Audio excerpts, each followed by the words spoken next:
Hello and welcome to the Rose Garden and Secular Energeticist Global. I'm Matthew Winfield, author of Matthew 10:10, Travels of an Awareness, the book that puts forward the perspective called Secular Energeticism.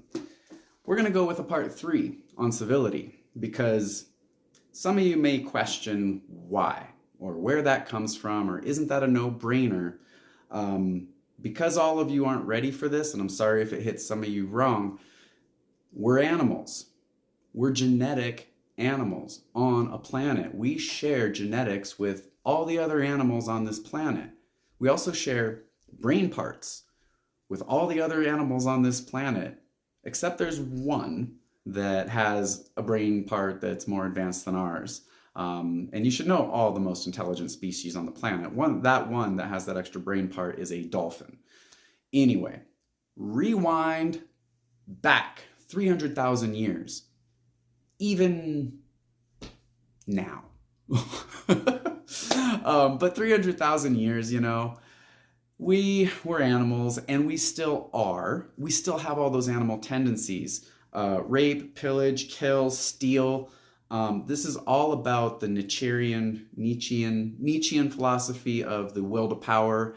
I will go on to say it's the imposition of will, basically the battle of wills. But we are genetic animals. So we have these propensities to go behave all of these ways. Real quick, that's why we came up with all of our religions. We establish a common position that we can all agree on, whether it's false, congruent with reality, or not. Then we write rules for civility so that we don't act like the animals that we are.